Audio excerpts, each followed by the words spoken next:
Бекболат Тілеухан Түркияда демалып шаршаған сияқты. Ақырында ақпарат алаңына жүзін қайта көрсете бастады. Ұмыт қаламау деп те қорықса керек.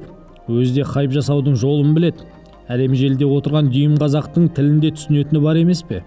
Ютубта Жылқышбайға берген сұхбаты соған дәлел. Украинадағы жағдай Қазақстанда қайталанады деп отыр. Орыстардың Жириновския сияқты былапыт сөз айтып, Бекболат шыққан ба дейсің. Сөзіне қарасаң, Назарбаевтан кейін Қазақстанның іргесін қалаған өзі сияқты. Мәдениетті көтеріп, спортты түрлендірген, киноны да дамытқан Бекболат екен ғой.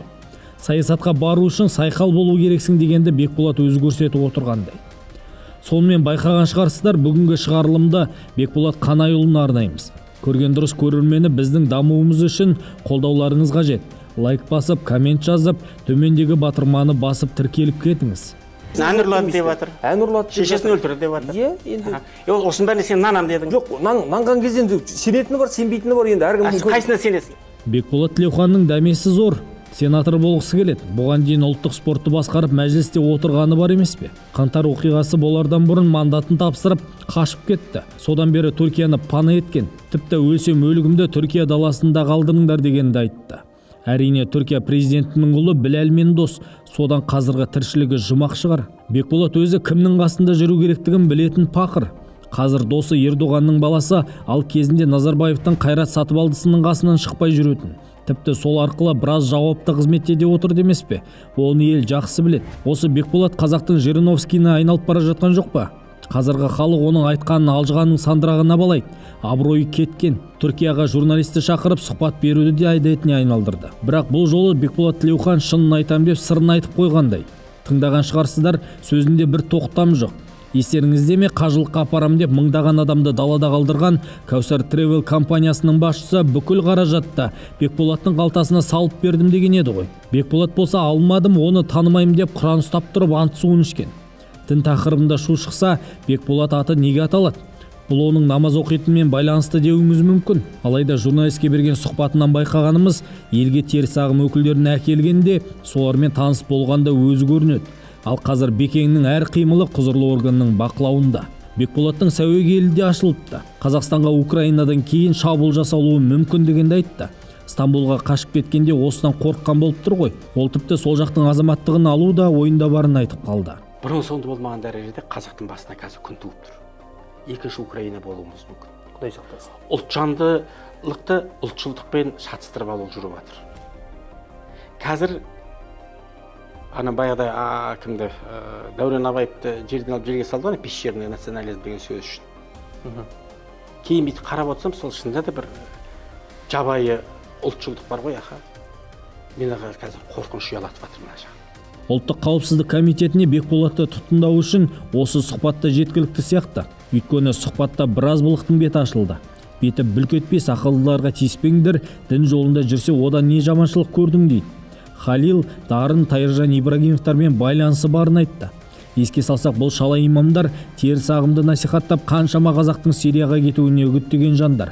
Бұл Бекболаттың өзінің салафит екенін мойындауына бір-ақ қадам қалды деген сөз емес пе?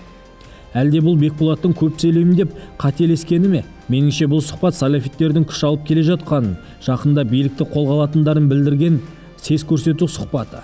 Демек, Бекболаттың сұхбатынан түйгеніміз, Қазақстанда салафизмге тоқтау салынбайды, сақал қырылмайды, балақ ұзармайды, хиджаб шешілмейді.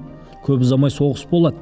Басты рөлді Дарын Мұбарак секілді салафа уахаби көсемдер атқарады. Ол елге келсе тек сенаторлық қызмет ұсынса ғана келем дейді. Одан басқа орындар қызықтырмайды екен. Ал қазіргі парламентте сөз сөйлеп жүрген депутаттарды мойындамайым дейді.